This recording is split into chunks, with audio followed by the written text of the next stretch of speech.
Onward, sons of Nilfgaard! Jan Calveit. If you've only played the games, you will most likely not know who Jan Calveit is. To give a quick answer to the question, he is the Emperor of Nilfgaard. During most of the books and games, Emir var Emreis is the Emperor of Nilfgaard. This title has been in his family for generations, with the first one that we know about being Taurus var Emreis.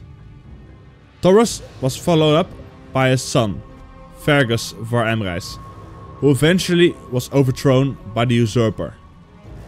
On his turn, the usurper lost his status as Emperor of Nilfgaard to Emir var Emreis, and this is where the games and most of the books are at. However, in the books there are a few parts that talk about the future of the worlds after the events of the saga. One of those being the rulers of Nilfgaard. So in the books, it is said that after Emir, who rules until the 1290s, Morvran Vorhis takes the throne. Morvran is the emperor from somewhere in the 1290s until somewhere between 1301 and 1327. Most likely leaning more towards the first year. Because after Morvran came Jan Calveit. In contradiction to the previous emperors, he did not have any known family ties to the Emreis family. Jan Calveit was a somewhat different ruler. He served in the Magna Division when he was young. The Magna Division was mainly charged with the defense of the eastern border of the empire, along the Tirtoshire mountain range, and also regularly patrolling the edge of the Corved Desert. During an expedition against a crew of nomadic outlaws who were roaming the Corved Desert, Jan Calveit's unit fell victim to an ambush. He was the only one to make it out alive. He roamed the Corved Desert for weeks. He was wounded and tired. Once he got back home, he was forever a changed man. It's not really known how he ended up being Emperor of Nilfgaard, but he did. His rule was different from the previous emperors. Jan Calveit was way more focused on learning, on the medicine, and looking to the stars. He founded a medical academy in Vicovaro to improve knowledge about medicine and the human body. The residents of the city of Vicovaro were proud of the students of the academy. However, this soon changed. Rumors began that the doctors valued the corpses of the deceased ale more than the living ale. After a short while, it all started to get way weirder. Another rumor circulated that some lethally wounded soldiers miraculously returned from the field hospital and went back into the fighting. The soldiers would never remove their helmets or show their faces. As happened before with Nilfgaardian aristocrats, they wanted to assassinate the emperor. They became very afraid of the rumors about the soldiers returning from the dead, and they did not want Calveit to be able to continue this line of work.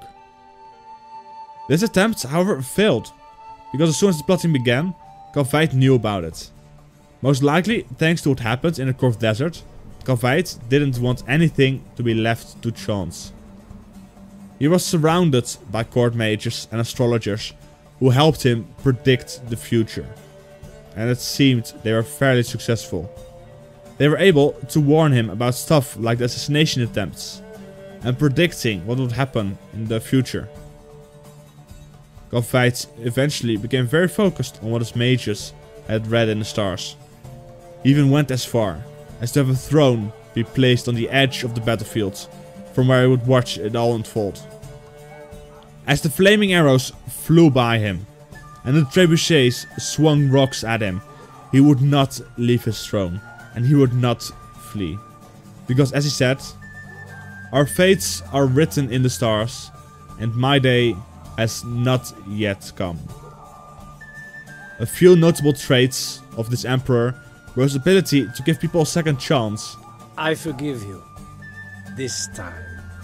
and to be careful not to repeat the mistakes made in the past by himself or other rulers. I shall not repeat Emir's mistakes. He had rehabilitated Peter Evertson, who was co-adjutor of the Empire during the later part of Emir's rule, and who was eventually falsely imprisoned by Morvran Voorhis, where he died in 1301. A few notable facial features that he had were his blonde hair and the scar on his face.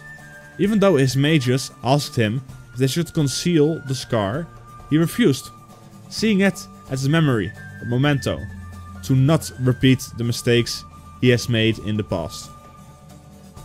It is possible that this scar was something he had left from the events in the Korth Desert, as this would have been the most likely location where he could have obtained it. It is not known where Calveit actually came from.